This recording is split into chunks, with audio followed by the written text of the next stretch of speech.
तो वो तो अपने आप को परमेश्वर के सामने बलिदान के रूप में चढ़ा दिया ताकि हम पूरी तरह से निर्दोष हो जाएं, पवित्र हो जाएं और ईश्वर की इच्छा को, ईश्वर के काम को इस दुनिया में पूरी कर लें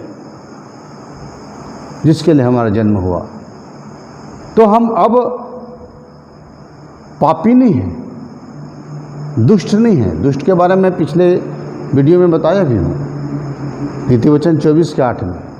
जो सोच समझ कर बुराई करता है, जो जानबूझकर बुराई करता है, जानते हुए पाप करता है, जानते हुए अधर्म करता है, जानते हुए गंदा काम करता है, लोग उसको दुष्ट कहते हैं।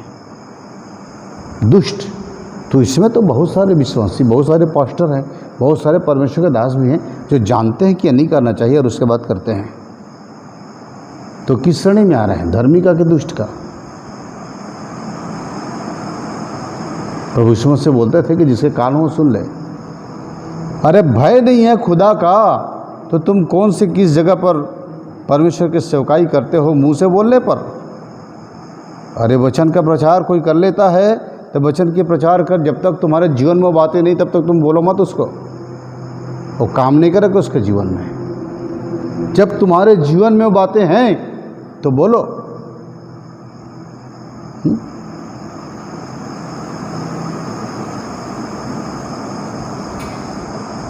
एक बार एक माँ अपने बच्चे को एक संत के पास लाई। उस संत के बारे में ये दुनिया में फेमस था वो संत कि वो जानते थे लोग कि वो जो बोल देते हैं वो पूरा होता है। अगर किसी को वो शराब पीने वाले व्यक्ति को लाया जाए तो बोलता जा शराब मत पीना, तो उसी दिन से वो शराब नहीं पीता था। जो भी काम के लोग बोल दे कि जा तू ये मत करना, तो वो नहीं करता था। एक माँ अपने बच्चे को लेकर आती है उस संत के पास और कहते हैं कि देखिए तो महाराज ये बच्चा मेरा बहुत गुड़ खाता है, इसे बोल दीजिए कि आज से गुड़ मत खाए। उस संत ने कहा अगले हफ्ते लेके आना। वो माँ उसको दूसरे हफ्ते लेके जाती है और कहती देखिए महाराज ये गुड़ नहीं छोड़ रहा है। वो संत बोलते 15 दिन के बाद आना। अब उसकी माँ 15 दिन के बाद उस बच्चे को लेके जाती है। वो संत कहते हैं देखो तुम 1 महीने के बाद आना। वो परेशान हो जाती है स्त्री, महाराज कैसे कर रहे हैं आप? मैंने बोला ना भाई कि 1 महीने के बाद आना। तो चली जाती है। 1 महीने के बाद फिर वो आती है अपने बच्चे को लेकर और तब फिर वो संत बोलता है बेटा जा गुड़ मत खाना। और माँ लेके चली जाती है। कस्तम बच्चा गुड़ छोड़ देता है, गुड़ नहीं खाता। अब उसके चेले पूछते हैं संत से गुरुजी आप पहले हफ्ता में बोले जब आई तो 1 हफ्ता बाद आना, फिर 1 हफ्ता बाद आए तो 15 दिन बाद आना, 15 दिन बाद आए तो 1 महीने बाद आना। अरे उसी दिन आपको बोल देना था, काहे बेचारे को इतना चक्कर कटवाए? संत ने कहा देखो क्या है, मैं खुद बहुत गुड़ खाता था, गुड़ का बहुत शौकीन आदमी हूँ। अब गुड़ को मैं 1 हफ्ता में छोड़ने की कोशिश किया, नहीं छोड़ पाया। वो स्त्री आ गई, मैंने कहा 15 दिन बाद आना। अब फिर प्रयास किया कि 15 दिन तक मैं छोड़ दूं, नहीं छोड़ पाया। लालच में खा डाला। अब खा डाला तो मैं देखा कि मैं तो इस पर विजय प्राप्त नहीं कर पा रहा हूँ। तो फिर उसने कहा कि 1 महीने बाद आना। और 1 महीने की मैं अपने आप को, अपनी इच्छाओं को, अपनी लालसाओं को मारा कूटा, अपने बस में किया, नहीं खाया गुड़ बिल्कुल नहीं खाया। गुड़ को देख करके भी हट गया मैं। और तब गुड़ पर मैंने विजय पा ली। और तब जब वो माँ अपने बच्चे को लेकर आई तब मैं कह सका कि जा गुड़ मत खाना। जो चीज़ खुद मैं कर रहा हूँ उसको दूसरों को कहूँ कि तुम मत करना, कभी नहीं छोड़ेगा वो। क्यों? यही बात है कि हमको धोने के लिए हमारे लिए 3 जो गवाह हैं, हमारे लिए खड़े होने वाले, हम अपनी ज़िंदगी में कहते कुछ हैं और करते कुछ हैं। बहुत सारे परमेश्वर के दासों के कारण आज बहुत से बहु दास बदनाम होते हैं और उनके कारण से उन पर धब्बा आती है। और वो कहते देखो फलाना पास्टर ने किया, फलाना परमेश्वर के दास ने ऐसा किया, वो ऐसा किया।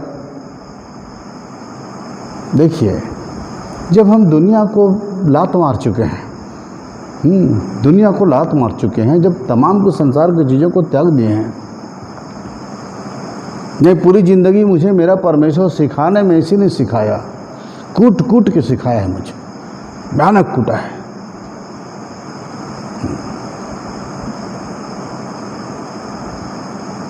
आज तो नहीं बता पाऊंगा, लेकिन आने वाले समय में कभी मौका मिला तो अपनी जीवन की गवाही ये बताऊंगा कि संसार की हर चीज़ परमेश्वर मुझसे मांग लिया और कहा दे दे। गवर्नमेंट जॉब में था, उसने मांग लिया गवर्नमेंट जॉब दे दे। तेरा घर, तेरी खेती, तेरा वो जगह छोड़ दे। 40 साल हो गए मेरे घर को गिर के खंडर हुए खंडर हो गया। हर वो चीज़ मांग लिया जो चीज़ मुझे उससे दूर करता। मैं देते गया, परीक्षाओं में होकर गुजरता गया। वो मुझे कूटता गया, मारता गया, कूटता गया। शेर को इतना कूटा कि इसमें सारी लालसाएं इच्छा ख़त्म कर दी उसने, ख़त्म कर दी। दोगे तो बनाएगा, नहीं तो नहीं बनाएगा। ज़बरदस्ती किसी के साथ नहीं करता। वो कुम्हार है, चाक में आपको बना रहा है। जब नरम रहोगे, गीला रहोगे तो बनाएगा, कड़े हो जाओगे तो नहीं बनाएगा। बनने दोगे तो बनाएगा, बोलोगे बस बस प्रभु नहीं, इतने रहने दो, नहीं बनाएगा। बहुत लोग इतने रह के पड़े हुए हैं, पिछले कंप्लीट नहीं हो रहे हैं। हमारा तीनों भाग जो है ना, 3 व्यक्ति में जो हम हैं, उन तीनों व्यक्ति पिता पुत्र पवित्र आत्मा के जैसे हम तीनों को जब तक एक न हो जाएं तब तक उन एक से नहीं मिल पाएंगे। हमको उनके जैसे एक होना है, क्योंकि अपने स्वरूप और अपनी समानता में वो हमको तैयार करेंगे जो हम खो चुके हैं। और उसी में हमको तैयार करने के लिए ये पहले थिस्सलुनीकी 5:23 जो बताता है। तो प्रियों, ये इसके लिए ये दूसरा गवाह जो लहू है वो साफ कहता है कि मैंने इसे धो दिया।